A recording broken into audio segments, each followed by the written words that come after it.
हम लगातार दर्शकों को बता रहे हैं, अब तो खैर 2 सप्ताह के लिए से 17 मई तक लॉकडाउन को एक्सटेंड कर दिया गया है। ग्रीन जोन्स में कुछ ढील दी जाएगी। रेड, ऑरेंज और ग्रीन जिलों की पहचान की गई है। ये नई जो शर्तें हैं वो हम आपको बता रहे हैं। 130 जिले, ये बीती शाम से बताया जा रहा था, 130 जिले रेड जोन में रहेंगे। मेट्रो शहर, कोरोना का खतरा यहां पर सबसे ज्यादा है, जो हम लगातार आपको दिखा रहे हैं। ग्रीन जोन में कुछ रियायतें मिलेंगी। बोलो फोन करके। मौसमी, कोई नई जानकारी अगर गाइडलाइंस पर हो तो आप बताएं हमारे दर्शकों। फाइलिंग जो जी अंजना, देखिए बहुत महत्वपूर्ण है ये जानना कि रिस्क प्रोफाइलिंग हुई है हर एक जिले की, और उसके चलते ही रेड, ग्रीन और ऑरेंज जोन्स में बांटा गया है।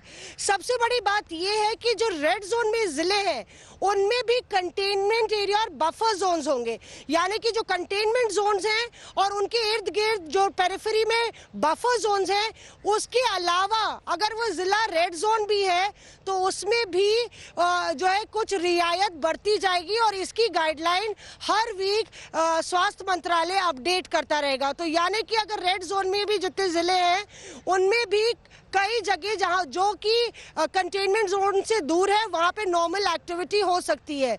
महत्वपूर्ण बात यह भी है कि अगर कोई 21 दिन तक कोई भी जिले में कोई केस रिपोर्ट नहीं हुआ है, नया केस नहीं आया है, तो वो ग्रीन जोन में तब्दील हो जाएगा, और ग्रीन जोन से ग्रीन जोन जाने की जो आवाजाही है या आगमन है वो संभव हो सकेगा। क्योंकि अर्थव्यवस्था को बूस्ट करने के लिए और जो नॉर्मल इकोनॉमिक एक्टिविटी है ग्रीन जोन्स में, उसको कैसे जो है स्टिमुलस दिया जाए, इस पर गृह मंत्रालय और मोदी सरकार की खासतौर पर नजर थी। इसके अलावा याद रखिए कि बच्चे अगर 10 साल से नीचे के हैं, सीनियर सिटीजन्स हैं, या फिर कोई भी क्रॉनिक एलिमेंट से जूझ रहे हैं, उनको अनुमति नहीं है बिल्कुल भी बाहर निकलने की। उनको कहा गया है कि उनको घर में ही रहना पड़ेगा जब तक ये लॉकडाउन चलता है अगले 2 हफ्ते तक। इम्पोर्टेंट ये भी है कि लगातार हर हफ्ते वीकली प्रोफाइलिंग होगी, रिस्क प्रोफाइलिंग होगी, और जिलों के स्टेटस जो है वो चेंज हो सकते हैं। पर ये मत सोचिए कि मॉल्स भी खुल जाएंगे, पब्स भी खुल जाएंगे, जिम्स भी खुल जाएंगे, स्कूल भी खुल जाएंगे। कुछ ऐसी चीजें हैं, ऐसी फैसिलिटीज हैं जो बंद रहेंगी, जिसमें मॉल की एक्टिविटी है, पब्स हैं, जिम्स हैं, और स्कूल और एजुकेशनल इंस्टीट्यूशंस हैं अंजना। तो महत्वपूर्ण है कि सरकार ने एक मेगा पॉलिसी या मेगा प्लान बनाया है। किस तरह से उनको लगा है कि लॉकडाउन से कोरोना को रोकने में एक बड़ी कामयाबी मिली है, और यही वजह है कि देश के तमाम नागरिकों को सहयोग करना चाहिए। 2 हफ्ते की और बात है, और इस पे हम लोग को एक बड़ी कामयाबी मिल सकती है अगर ये 2 हफ्ते लॉकडाउन, और उसका भी साइंटिफिक रीजन बताया गया है। क्योंकि अभी जो केसेस जहां पे रिपोर्ट नहीं हुए, अगर ये 2 हफ्ते की साइकिल और कंप्लीट हो जाती है अंजना, तो काफी ऐसे जिले हैं जो ग्रीन जोन में आ जाएंगे। और इसी वजह से महत्वपूर्ण है, गृह मंत्रालय को लगा कि 2 हफ्ते के लिए भी सही पर लॉकडाउन को एक्सटेंड किया जाना चाहिए।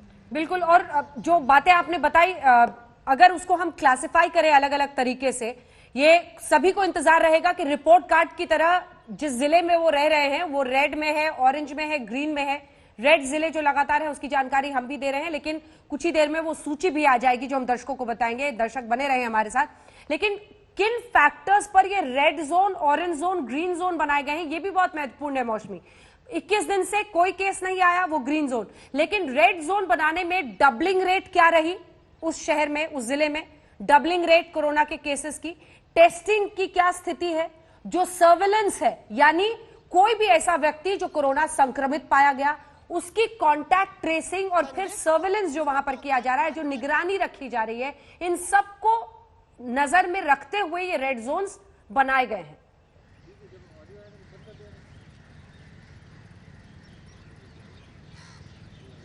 मौसमी जी अंजना, मैं अनुरोध करूंगी कि टॉक बैक बंद कर दे, क्योंकि लगातार टॉक बैक ऑन है। मैं ये कहना चाह रही थी आपको कि जो रेड जोन है वो डबलिंग रेट और जो नंबर ऑफ केसेस हैं जो रिपोर्ट हुए हैं उनका रिकवरी रेट कितना अच्छा है, रिकवरी रेट कितना खराब है, इस पूरे उस पे जो है आंकड़ों पर गौर किया जाएगा।